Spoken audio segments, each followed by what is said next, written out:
everybody, welcome back to Finding Faith in Fiction. I'm Chrissy, and in this video I'm going to be going through my May end of month wrap up.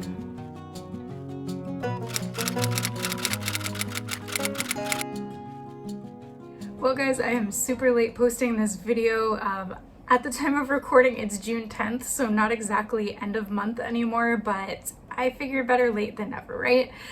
This isn't the first time and it certainly won't be the last, but I figured I'd just pop on and talk about the last 3 books that I read from my mid-month wrap up in May to end of month May. There is one book I really want to get into some dirt about and talk about a little bit more extensively, so this may be a little bit long because of that. I'll put the timestamps in the description, so if you just want to skip on to either of the other books or the outro, you're welcome to, but just letting you know I'm gonna be doing a little bit of a rant today because I'm a little worked up, so stick around if you'd like to see that. All right, the first book in the second half of May that I read was The Road to Paradise by Karen Barnett. After that, I read Smoke and Glass Slippers by Ashley Willingham, and to end the month, I finished with Under the Tulip Tree by Michelle Shockley. So those are the 3 books that I'm going to be reviewing in this video. As always, I'll give my final end of month wrap up with all of the numbers and stats for the entire month at the end of the video. Alright, well let's get into The Road to Paradise by Karen Barnett. This was a buddy read that I did with my friend Victoria over at Hot Cocoa and Books.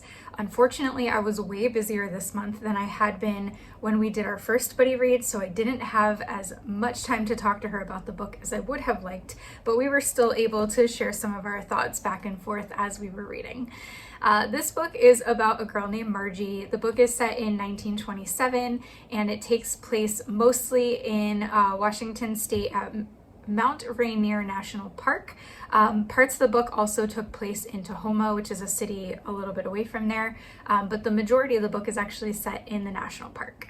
And this is book 1 in the Vintage National Parks series, and so each book in the series takes place in a different national park. So again, this one was in Mount Rainier National Park. I loved the time era of the setting. 1920s is just such a great time. I know it gets into like a little bit of the Depression era time, which I'm sure was rough to live through, but I just genuinely enjoy that like late 1800s to early 1900s time frame. I really like it so much. Margaret, or Margie, is the daughter of a very wealthy politician in Washington State who kind of spends his time split between Washington, D.C. and Washington State. And Margie is in love with nature. She considers herself a naturalist. She knows all the facts about nature and grew up visiting Mount Rainier and just always wanted to go back at some point and spend a lot of time. So she asks her dad to get her in as like a park ranger in the park, which was a big no-no at that time. I think they had maybe only had 1 female ranger at the time where this book has taken place.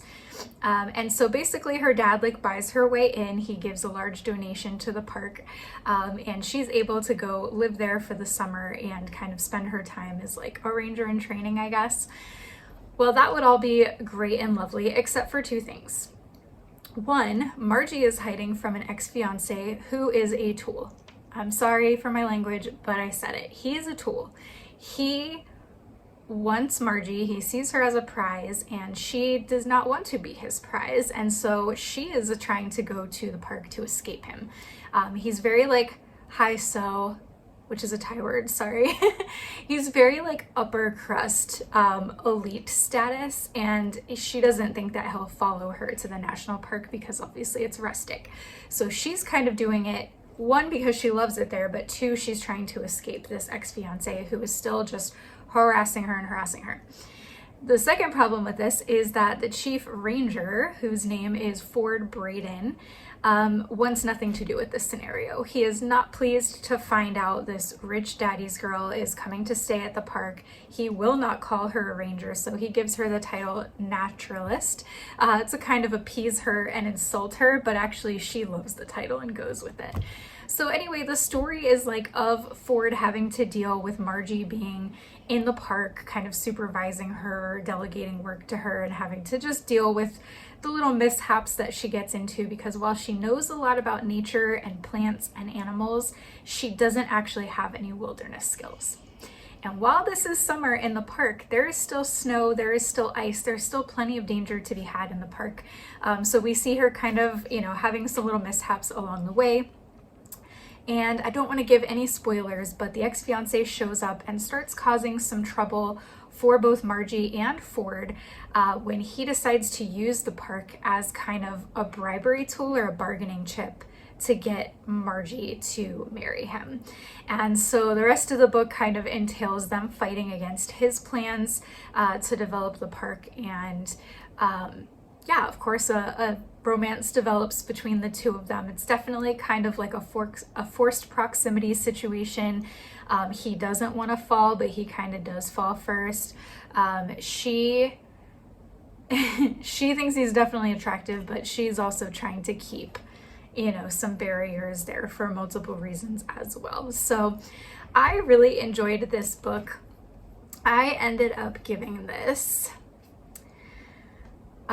for writing 4.5 stars, character and plot 4.5 stars, faith and content 4 stars, enjoyability 4.5 stars. So altogether that averages out to like 4.375. So I'd say like 4.3. I did really enjoy this book. I wouldn't say there was anything that was like that deeply bothered me besides the ex-fiance Philip just being horrible. Like, he was such a good antagonist because he makes you so mad, and Victoria and I literally complained about this guy throughout the whole book, and we're like, when is this guy gonna get a clue and leave her alone? Like, he's so out of touch with reality. And yeah, so that was really interesting. But yeah, overall it was a really enjoyable read. I do think I'll continue with the rest of the series. A couple things I enjoyed were the national park setting, the 1927 time period, the forced proximity romance. There was a lot of like appreciation of nature and creation for both Ford and Margie. Ford's father had been the previous chief ranger in the park, and there's a storyline with that throughout the book. So he's kind of like a second generation ranger and just truly loves the park with all of his heart. And Margie just loves it too. She loves all of nature. She just, everything she sees holds beauty for her. And she likes to quote all of these different like authors and naturalists throughout the book, which annoys everybody else but her. But it was kind of cute. There was just enough drama and suspense in this story for you to be super engaged and like, all right, what's going to happen with this, without it being too, too suspenseful. I don't really like hard suspense, so this was suspense light. And there was good faith content in this, again, kind of like themes of healing from past hurt, coming back to a relationship with God. Ford has kind of a comeback to God arc throughout the story, and then again just appreciating God's creation even when it's dangerous and deadly. And also that kind of like, you know how you have that like that fearful awe and respect for God, that's kind of how both of them treated nature in this book. Like, they loved it and appreciated it, but they also had like a very fearful awe and reverence of like the power and danger that nature can entail. So yeah, their relationship was really sweet. I really liked the tension of Ford's like introvertedness. He is not social. He does not want to be social. He just wants to hide away in the forest and like do the bare minimum with people that he has to for his job. So the tension of that and his annoyance at Margie's just like lack of like life skills. She's very book smart, but not very like life smart, if that makes sense. But that tension with that and his attraction and protectiveness of her was like a really nice balance. I really liked that. I also liked how Margie, she is very faith-filled, and she does hold really strong boundaries, both spiritually and physically, with Ford and everyone in the book. And instead of like trying to force the outcome that she wants with Ford, she really kind of steps back and lets God do the work with his heart before she's willing to like step into that. And I know I've talked about this before, but I always really appreciate that. there goes my charger. I always really appreciate that in Christian fiction books. So again, I do recommend this book if you like a good historical fiction with just beautiful nature descriptions. It's a good summer read, and yeah, I think it's one I would definitely recommend you check out. All right, the next book that I read towards the end of May was Smoking Glass Slippers by Ashley Willingham. This is book 1 in her clean, what is it called? I always forget this, Clean Fairy Tales for Adults. This one is kind of Christian fantasy meets dystopian. She calls it a dystopian gender-flipped Cinderella retelling. And so for those of you who don't like fairy tale retellings, before you roll your eyes and move on, this did have very mild Cinderella elements, but it really did not feel like a fairy tale retelling, if that makes sense.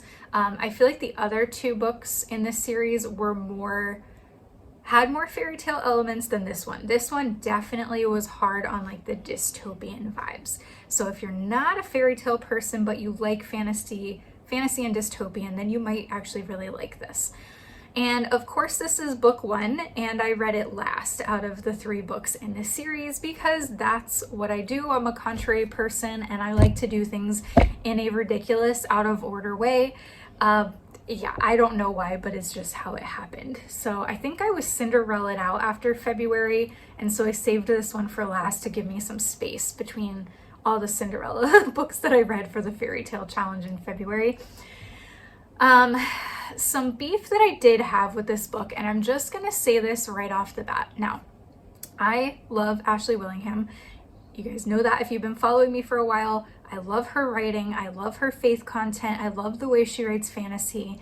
However, I did feel like this book was too similar to some elements of other dystopian books, mainly Hunger Games. I think there were some other dystopians kind of lightly mimicked here. Was it original enough in the characters and storyline that I was still okay with it and enjoyed it? Yes. But as a very big Hunger Games fan, did it bother me slightly how similar some of the elements were? Also, yes. Did I still enjoy this book? Yes. Is it my favorite out of this series of 3 books? No, it is not. It's probably my least favorite out of this particular series. But it did have some elements that I really, really liked. So this was a very, like I said, it was very enjoyable, but it also had some moments where I'm like, I wish she wouldn't have done that. And again, this is no shade to Ashley Willingham. I don't know if this was her first book ever. I do know it was her first book in the series, so maybe she was still trying to kind of find her way in that. I don't know. But yeah, there was too much overlap. So, okay, here's what I enjoyed. I enjoyed the MMC and the FMC were really good characters. In this book, there is a caste system. So it's kind of like the districts in the Hunger Games, where like each district has a different kind of job. In this story, it wasn't so much the jobs were by district, although there was kind of a coal mining district, so that was very similar. But there's this caste system, and so they're all based on gemstones, which was really cool and unique. So like the highest class in the caste system is diamonds, and our FMC is a diamond. I'm actually going to pull this up. She has a graphic on her website, which I'll pop up here. It's really pretty. I love her art for her books. It's so gorgeous. I still want to get all of her boxes with all of the swag for the books because they're so pretty. If I ever have like a reading room, I would love to hang them. Okay, here it is. So we have diamond at the top. We've got sapphire, emerald, ruby, amethyst, topaz, jadeite, pearl, onyx, rose quartz, and quartz. So you've got diamond at the top, you've got 3 rows of 3, and then you've got quartz at the bottom. So the FMC is a diamond. The MMC is a quartz. He's all the way at the bottom. And he lives in this district where they do coal mining. This is so hard to explain. like the Hunger Games, there's kind of like the capital city where all of the diamonds live, and some of the other like upper crust caste gemstone people. They're people, they're not really creatures. They're all like human, but they have different skin and types. Anyway, many of these like areas of this land, they want to overthrow the capital, and there's like about to be a revolution. So one of the people in Cedric's life kind of convinces him to go along with this plot to overthrow, is he the president or the king? I think he's the king. So it's a little different here. There's not a president, there's a king. So the king is hosting this thing called the betrothal games because he wants his daughter to get married and marry her off to probably, you know, a diamond, a very wealthy, you know, rich diamond. So they make this whole plot to have him changed from a quartz to a diamond. And there's only one way to do that, and it's by this unique healing magic that one of these caste systems has. And so they find this healer, that's what their caste does. They have their magic and it's meant for healing. She found a way to warp the magic to change someone's caste and like re-image their body so that they become this other type of gemstone. Like I said, it's really wild, this part, and very imaginative. So anyway, he gets turned into a diamond through a very painful process over many months through this weird magic healing thing. If you're worried about the magic systems, I'll get to that a little later. I didn't have any issues with it, so just FYI. And he goes to play in the betrothal games, and his end goal is to try to get a private audience with the king and murder him. So I should also note that quartzes hate diamonds, especially him. Cedric hates diamonds. He is very anti-diamond, and so he has to go woo this diamond. So not only is she rich and he's incredibly poor, but she's also like the caste system that he just hates. So he gets there, she's not what he thinks. They start having kind of underlying feelings for each other, but neither of them really wants to admit it, but they kind of decide on this, like, to be allies in these games, for her to choose him and help him through the games, because he's not a real diamond. He doesn't know anything about how to be a diamond, how to act like a diamond. He had a little bit of training before he entered the games, but she kind of sees that he's, okay, something's off here. This guy's a diamond, but he's acting weird. So she kind of starts helping him. They decide to be allies, and then of course their feelings grow. So we get towards the end of the book. He's, you know, doing really well in the games, but he's having some feelings now about not wanting to do what he's there to do. Chaos ensues.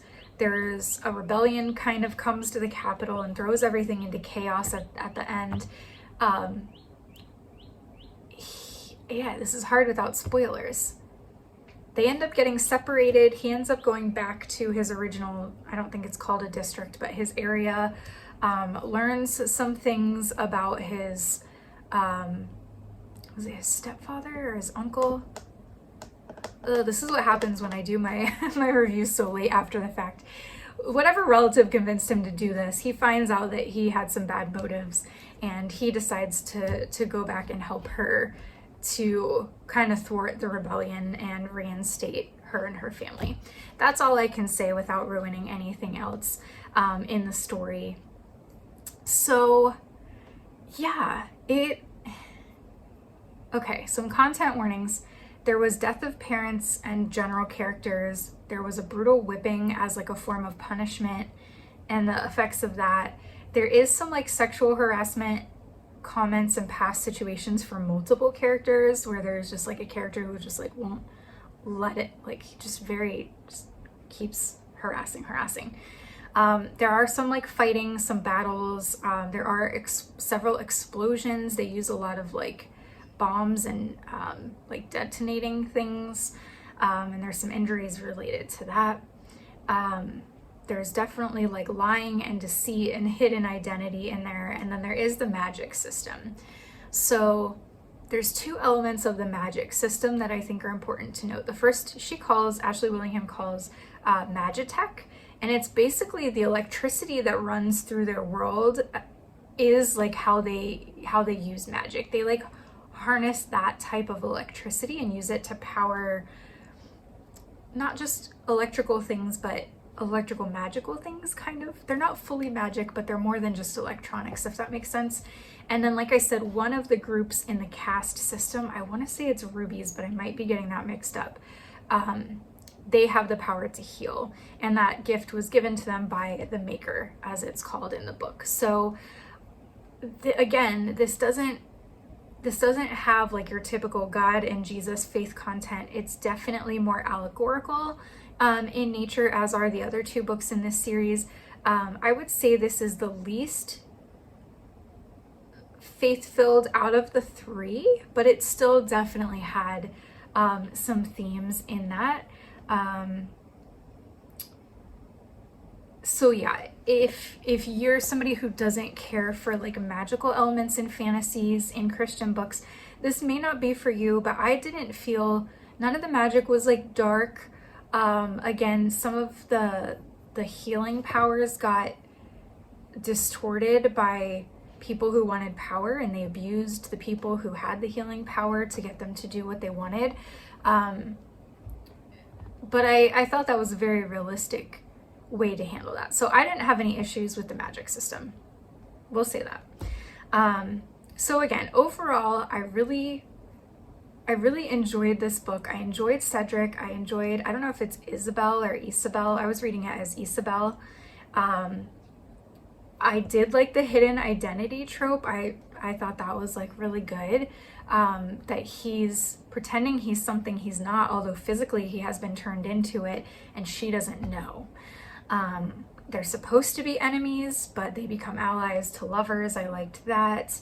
You know, Cedric's plan for what he was supposed to be doing in the betrothal games was really dark. But I did like that he kind of saw through the plot and what he was kind of being manipulated to do, and tried to like thwart that and protect her and her family, even though he's not a big fan of her father. His father was not a good king, really abused the different caste systems, but he still, you know, tries to help them. So yeah, like I said, this was my least favorite out of the three. The faith was the least strong out of the three, in my opinion, but I still really enjoyed this book. So if you like Ashley Willingham's other books and you haven't read this one, I would still definitely recommend it. But I do have to say that I do prefer her two others. So yeah, that was that book. All right, last up in May was Under the Tulip Tree by Michelle Shockley.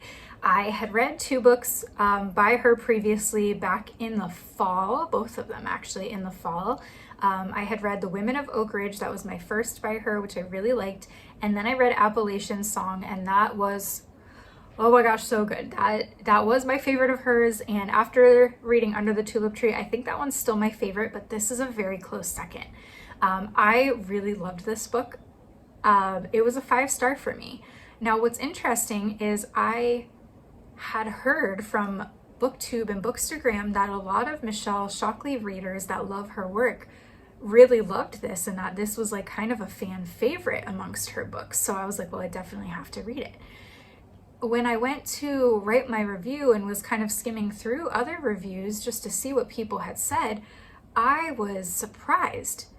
This book is controversial, at least on Goodreads, and I was really taken aback by some of the reviews that I saw about this book. So I'm going to give my opinion of the book, because that was my opinion before I saw the reviews, but then I'm going to talk about some of the reviews, and I'm going to give my opinion on some of the reviews. I'm not trying to be controversial, but I think if you're a reader who's looking at these reviews and trying to decide if this is a book for you or not, I want to kind of show both perspectives and just give my take on it. I'm not like a hot take person, but like I think it's important to talk about. So I'm going to, and you can disagree with me or agree with me. It's really up to you. I'm not bashing anybody. Everyone's entitled to their opinions, but I'm going to give mine. Okay, so getting into my thoughts first. Like I said, I did give this 5 stars. in all of the areas. Writing 5 stars, characters and plot 5 stars, faith and content 5 stars, enjoyability 5 stars. Could I have taken off half a star for the amount of violence and gore? Yes, I could have. It's quite graphic, and there's some very violent things that happen in it, but because it's a historical and, you know, it's a fictional story, of course, but it's telling about true events based on real people, it kind of had to be there. So I'm not deducting a star for that because it was necessary. So again, overall 5 stars. Things I enjoyed about this: Civil War era flashbacks. We weren't technically, okay, let me backtrack. This is dual point of view, dual timeline. So there's a character in, what year is she in? 1929. Oh, I had 2 within like a couple years of each other. That's funny. So yeah, the main story takes place in 1929, and the main character, Lorena, it's like from her point of view, but then she talks to someone who is telling their story, and we see parts of the story in that person's point of view as kind of flashbacks as she's narrating her story of her life. So Civil War era flashbacks. Raina, or Lorena, the main character, I really liked her relationship with her grandmother. She had a really rough relationship with her mother, but got along really well with her grandmother. And I've seen that in real life so many times, where it's like things like skip a generation. And so there's like friction between the mother and daughter, but the daughter and grandmother are like very close. I can also appreciate that just because my daughter is so close with my mother, and they have a very special relationship, although it's not, me and my daughter don't have issues like that, at least not yet. Frankie, who is a former slave, she's kind of the other female main character whose perspective is told. Her faith in the book was really strong, and I really like how she just talked about it with no apologies. She's like, this is my story, this is what I believe, and it is what it is. I enjoyed learning about the Federal Writers Project. I had not heard of that before, and so that was really interesting. This is a Tennessee setting book, as are most of Michelle Shockley's books, so I liked that, learning more like local history about Nashville and what had happened there in the Civil War. And yeah, Michelle Shockley does a really good job of telling historical stories with very accurate portrayals of real events and based on real people. So some of the characters are fictionalized, but they're heavily inspired by real people and real events that took place. So yeah, that's what I enjoyed. This was definitely a tearjerker. So if you're gonna read this, you need to have some tissues, at least for the end. So let's go from there into content warnings, because there are some intense things. I didn't necessarily cry throughout the book when the hard things are happening. It was more towards the end. But the premise of this book and the main conflict is slavery, because we're dealing with the Civil War. So there is a lot of slavery, a lot of stories of slavery. There is abuse of slaves that is on page and graphic, and there's also battles, fighting, war, hospitals, wounds, and death, talked about again in the reflection, but on page as it's happening, as she's retelling the story. Difficult family dynamics, a controlling mother, a drunken, neglectful father, loss of a loved one. So this is a gritty, hardcore book. There's a lot of content stuff in this, so if you have a weak stomach, if you don't like violence and gore and wounds and abuse of people groups, then you might not want to read this one. But she does not shy away from hard things in history, and she does not shy away from describing them how she feels they happened. I know she does a lot of research, and so I'll trickle that into my opinion on the reviews in a little while. Okay, so basically we have Lorena, who's called Raina in most of the book. She lives in Nashville. She has a wealthy family. Her dad is a local banker, and she begins working for a newspaper as a writer. That's what she wants to do, is write for newspapers. The stock market crash happens on her birthday. I think it's actually, is it her 17th or no, her 16th birthday, I think, is when it happens.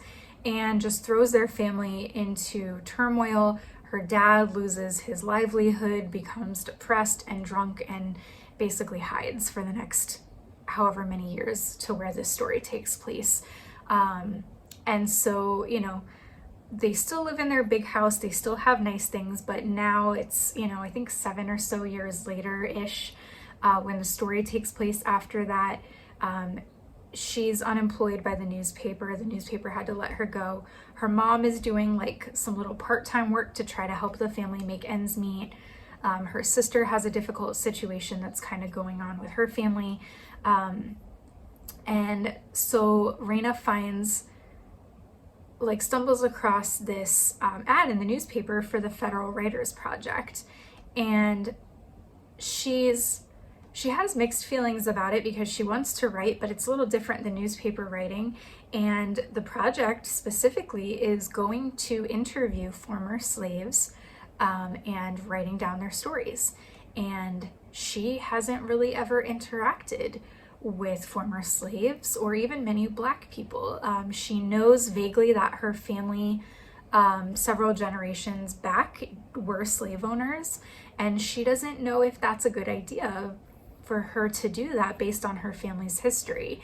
Immediately she kind of feels a tension there, which kind of leads into more things. So her first interview is scheduled. She ends up deciding to do it. She doesn't tell her mom because she knows her mom is not going to be happy about her going to this neighborhood in Nashville that is, it has a reputation. It's called Hell's Acre. It's a real thing, real place, a real neighborhood from Nashville, where a lot of former slaves and Black people lived after the Civil War. And it's, I guess, what you would kind of call like the ghetto of that time. And so she knows her mom is very still concerned with people's perceptions of them and like what is right by society's eyes. So she kind of hides it and she goes there. She ends up getting a ride by this other Federal Writers Project employee. I'm struggling to remember his name, guys. I'm sorry. He was in the story. He wasn't like a super key character. He starts giving her rides to Frankie's house and she goes to interview Frankie. So she gets there. Frankie's like 101 years old. She is an old lady, but she quickly, after they kind of get through their initial like shyness and like hesitancy about each other, she realizes Frankie is like a really sweet, warm-hearted, hospitable lady. And she interviews her for the first day and doesn't even get past a few days worth of Frankie's story. And she's like sucked in. She wants to know. And so she keeps going back, even though she's supposed to go interview other former slaves and write about their story. She keeps going back to Frankie's house and interviewing her.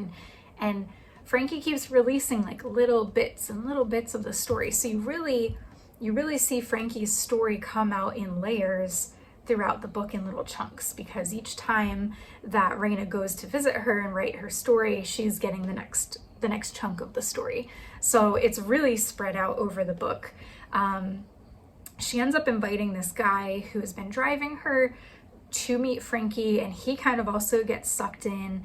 They kind of start having feelings for each other. And then as Frankie is retelling her story, we realize that there's also a romance in Frankie's life that they're starting to hear about. And Raina's really curious to find out what happens with this romance, because Frankie's like withholding the outcome. She's just telling it in chronological order, so she doesn't know if they're gonna end up together. Is this guy gonna die? Is she gonna have a heartbreak? So she's like desperate to find out. So she realizes in order to keep her job, she needs to go interview these other slaves. So she's doing that, but then any chance she gets between those interviews, she's going back to Frankie's house and getting the interview. So we are learning Frankie's story starting when she was a child, when she was still in slavery. We find out she was sold a couple of times, and we hear a little bit about her different owners. And then she ends up in Nashville and the Civil War breaks out. And we see her time during the Civil War in this like camp that they were holding the slaves in Nashville. So they were telling them they were free, but they were being held, I don't want to say held, it wasn't like against their will, but they were living in this camp for several years because they didn't really have any other place to go. The war is going on, they don't have employment, there's no system set up for them, and she ends up kind of getting involved during the war with some of the war hospitals and helping out with patients there. So I won't say anything else because yeah, the rest I think would get into spoiler territory. I will say I loved Frankie's story. I loved her romance with Sam. I think Frankie's romance with Sam in her retelling is more prominent than Raina's romance with this other guy that's writing for the project. I'm so sorry, I can't remember his name. I could go look, but it's okay. So the romances were definitely secondary to Frankie and Raina's relationship as they like become friends and start trusting each other more. But it's there, and I did like Frankie and Sam's story. And I was like Raina, I wanted to know, okay, is she gonna end up with Sam? Is she not? Is he gonna die in the war? What's gonna happen? I was very eager to find out. And then Frankie kind of helps steer the faith content in the book. Raina believes in God, but she kind of has like a very surface level relationship, and her friend, this guy that's driving her to Frankie's house, he does not really believe in God, and so Frankie just keeps talking about God and doesn't really care that he's not a Christian or whatever. So you know, at the end of the book there's kind of a bit of a redemption arc for him, and also Raina becomes stronger in her faith. Something happens at the end with Frankie that kind of wakes them both up and is like a whoa moment for them, and kind of makes them both like believe in God and come back to faith. So okay, that's kind of my thoughts on it. With all of Michelle Shockley's books, I think she does a really good job telling historical stories very accurately in a very graceful way. It's tough, there are tough topics, and I think she handles them with care. I'll say that.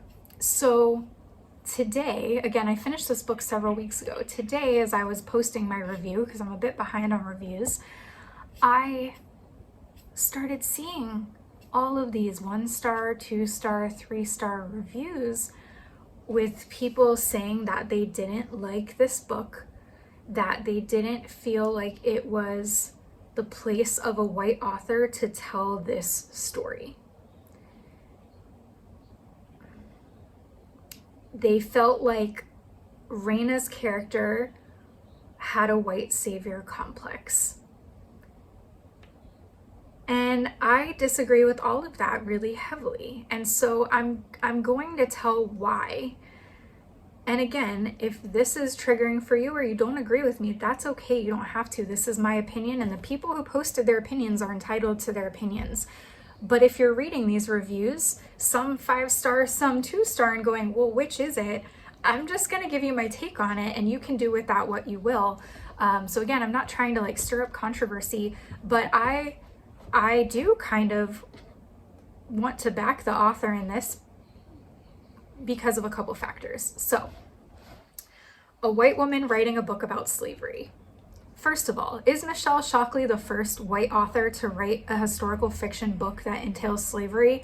No, definitely not. There's a lot of white authors writing books about slavery. Do I think that a black author would have a stronger take? Yeah, probably. Does that mean that a white author can't tell both sides of the slavery story, especially when it comes to the Civil War, and do it well? No, I think they can. And I think this is a good example of one that did a good job with it. You know, Michelle Shockley does, I don't know her personally or anything, okay? So I'm not like defending her out of like personal loyalty, but I know because I've read several of her books, and I've read a lot of the background research that she does. And I've read her website and a lot of behind the scenes stuff. She does an incredible amount of research, like really deep research. And she writes books that are based in Tennessee because she lives in Tennessee. She's visited these sites. She's been there. She's seen, you know, the primary documentation that she's writing about. So she's not just making up fictional narratives about this story from her brain, you know, for entertainment purposes and her own opinion. She's using firsthand documents and primary sources from museums, from the Federal Writers Project. She's using those former slave stories that are real. Go look it up. The government has archives with these documents in them that you can still go read all of these slaves' accounts written by white people in the Federal Writers Project. The people telling the stories in the Federal Writers Project were white. Because at the time, nobody wanted to let Black people tell their story. And the president felt their stories were important, but he knew nobody would read it coming from Black people because they were not respected. They were not integrated into society yet. So white people were telling their stories, but they were interviewing them. So the Federal Writers Project is real. It is historical. You can go look it up. So when Michelle Shockley wrote this book, she's pulling from those archives and those stories, and she's using some of the project writers and some of the slave stories as heavy inspiration for these characters of Lorena and Frankie. So, like, I don't know what to tell you. She's a white woman writing this story, yes, but she's using factual historical information to base a lot of the things in the story. Were there fictional elements added? Yes, absolutely. Should she have gone into as much depth with Frankie and how she handled her feelings about being a slave? I don't know. I'm not Black, so I'm not in a good place to judge. But the white women who are writing these reviews, and I'm sorry, I'm getting a little heated because this is a juxtaposition here and it's a bit hypocritical, and I told you I was going to get a little feisty with this. These white women are saying that this white woman shouldn't have written a story about slavery, how she included a white savior's complex with the main character, and yet these women who are white are giving their opinions about a white woman and white character about a book on slavery.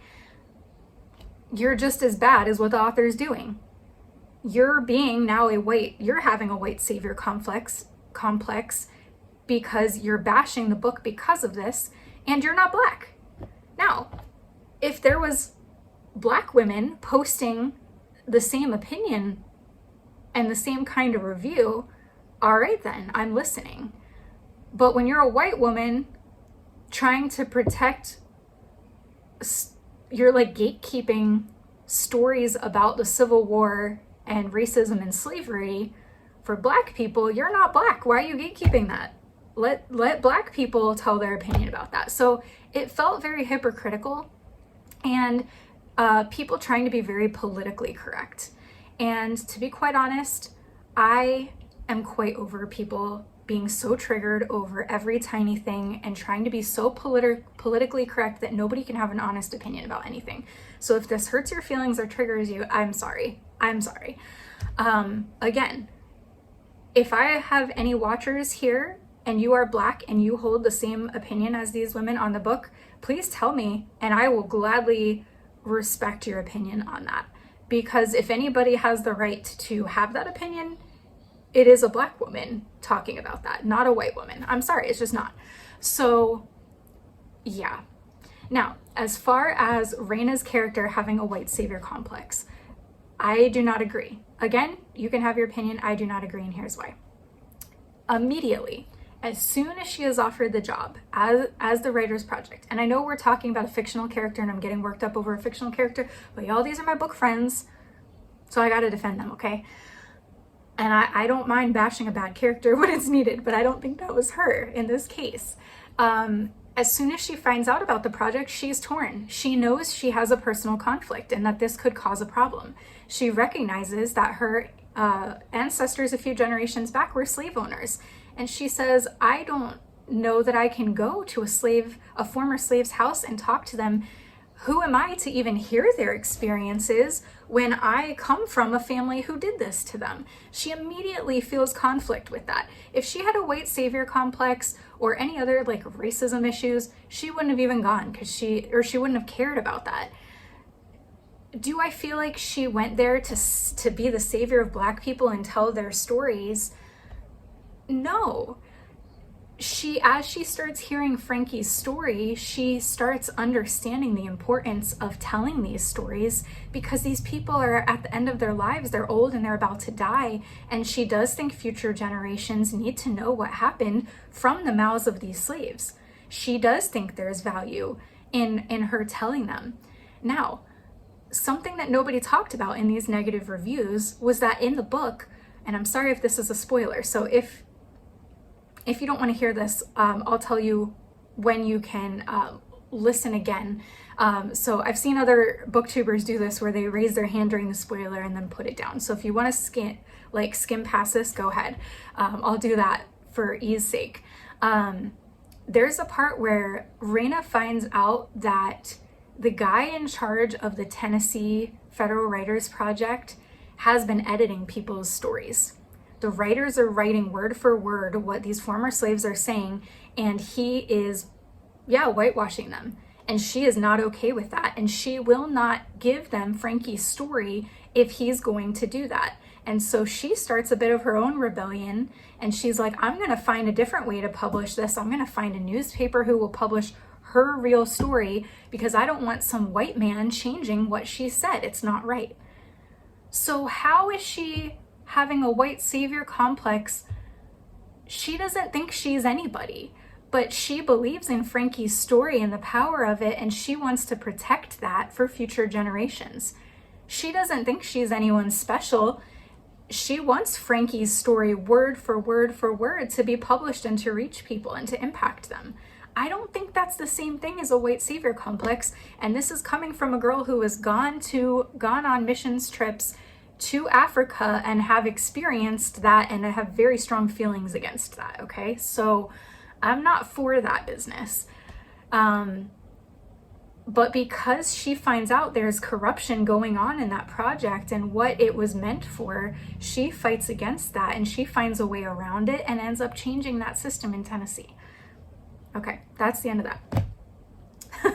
All right, back to no spoilers. So, in general, another big thread in these negative reviews was that Frankie is a former slave and she forgives all the white people that hurt her. And a white author wrote a black character who forgives the white people who hurt her. And I get what they're saying by that, right? But I also feel like you need to take this a bit further. If you're going to get analytical into this, then let's take it a step further. This is a Christian fiction book with heavy themes of forgiveness.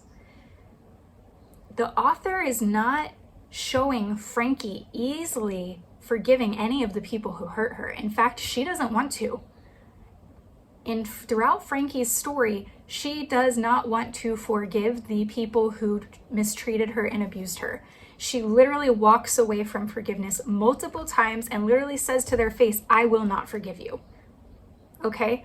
So Michelle Shockley, as a white author, is not taking this black woman who has been horribly abused by white slave owners and just being like, I love everybody, I'm gonna forgive you. I know you abused me and hurt me and ruined my life, but I love God and he loves me and he forgave me, so I'm just gonna forgive you all. It was not like that. She struggled throughout her whole story. She held a lot of pain, a lot of hate, a lot of resentment, and a lot of bitterness until she meets Sam. And Sam speaks some truth to Frankie about God's forgiveness and what it means to sacrificially forgive people who have hurt you horribly. Does it matter that a white author wrote this or a black author? I don't know. I'm being honest. I'm not a black woman, so I cannot say that. I am not in a place to judge that, okay? So maybe she shouldn't have done that. I don't know. But again, she's writing a difficult story and showing how someone learning that forgiveness is not about what we want to do in our flesh. And she's literally giving us one of the most extreme examples of a hard situation to forgive, and showing how a character chooses to step out of their flesh and into the Holy Spirit and do what God asks us to do. Is she saying it was easy? Is she saying every Black person should forgive every white person who ever hurt them or caused them pain? No, she's not saying that. She is telling the story of one slave based on stories that were told by former slaves of what happened to them and how they chose to forgive, okay? So again, some of it's fictionalized, but these are based on real accounts. And there were slaves who chose to forgive their white masters who did abominable things to them because they loved the Lord and they wanted to do what was right. So again, if this all comes back to whether a white author should have handled this topic or not, I can't really say anything. But is there still value in any author writing a Christian fiction story that is deeply painful to read because it's to imagine as a white person that another white person or any person could do that to another human being? It's awful to read. And she does a very graphic job of talking about it in the book. It's horrible to read. It's horrible to imagine there is anybody who would treat another person that way. But like, it's a story that was powerful, and I learned a lot about the history of the Civil War and slavery and the aftermath of that, specifically in Tennessee, from this book. And it spoke into my life about people that I need to forgive. So if we can stop being so politically correct about every single fictionalized story out there and appreciate the takeaways from the book that benefit us in some way, I think that's the point, right? This book isn't just for entertainment. It had a powerful message. And if we can stop being so triggered over every tiny little thing and just appreciate that, I think more people would enjoy it. So if this is a book you have read, I would love to hear your opinion in the comments. I'm not going to argue with anybody. I'm giving my opinion. You're entitled to yours. I'm curious what others think. If you haven't read this book and you have read the reviews and you're not sure what to do with it, I mean, take this or leave it, right? It's just what I think about it. But I felt like it was important to talk about it because that could keep people from reading a book that, in my opinion, was excellently written, treated the topic of slavery and abuse and racism and forgiveness in a very delicate and beautiful way, in my opinion. So again, if you agree with those opinions and you think this isn't the book for you, then now you've heard a little bit more about it and you can make that decision. But if you agree with my take and you think it's worth a read, then, you know, I'm glad. But again, overall, this was a 5-star for me. I appreciate the discussion around it. I think it's an important discussion to have. In general, I think with this sort of thing, people don't want to talk about it because it can get very nasty, but we actually need this honest dialogue if we're ever going to get past that. So I hope maybe this was helpful to somebody in some way. I'm sorry if it offended anybody, but again, opinions are opinions. They don't mean that they're truth universally. So take that and do what you will with it. But I do recommend this book. All right, guys, well, that is my 3 reviews for the 3 books I read in the second half of May. It's a long one. I knew it was going to be, but let's go ahead and talk about my May wrap-up. So 5 books read in total for the month of May. Just to recap all of the books that were read. I read Daughters of the Rebellion by Jamie Ogle, Giddy Up Gorgeous by Cassandra Joel, The Road to Paradise by Karen Barnett, Smoking Glass Slippers by Ashley Willingham, and Under the Tulip Tree by Michelle Shockley. Those were my 5 that I read. There were 3 books that I had wanted to read in the month of May, and I just didn't get to them. So you can check out my June videos to see at least one of the books that I moved over to June. But yeah, let's talk about. So sweetest read I gave to The Road to Paradise. It was really sweet. The nature, the romance was very sweet. Most intense I gave to Under the Tulip Tree because the topics were intense. Most dramatic I gave to Daughter of the Rebellion. This was also, I don't know if you would call it dramatic or intense. I think they both were in different ways. Historicals just tend to be that way, I think. They're gritty. And then the lightest read was 𝐬𝐴𝐵𝐿𝐴. So enjoyable though, even though it was light. So Daughter of the Rebellion, I gave 4.5 stars. 𝐬𝐴𝐵 4.5 stars. Road to Paradise, like 4.3. Smoking Glass Slippers, 4 stars. And Under the Tulip Tree, 5 stars. So that is 1 rom-com, 1 fantasy, and 3 historical fictions for the month. I've been so much enjoying having some more historical fiction back in my rotation for sure. Definitely, yeah, it just really is my favorite. All right, my top 3 reads for the month were Under the Tulip Tree, 𝐬𝐴𝐵. While it was a much lighter read, and I did review this in my mid-month May video, so you can go back and watch that there. It was so good. It was like my favorite Cassandra Joel book so far. It was so cute. And then Daughter of the Rebellion. Again, this was another hard book to read, but it was really good. And yeah, I enjoyed it. So yeah, that is my kind of wrap up for May. I am already off to a much better start for June, so I'm looking forward to doing my mid-month June wrap-up in just a couple of days from now. But I've already finished 2 and I'm working on my 3rd right now and highly enjoying them, so I look forward to talking about those in my next video. Thank you as always for watching, and I look forward to seeing you in the next one. Bye!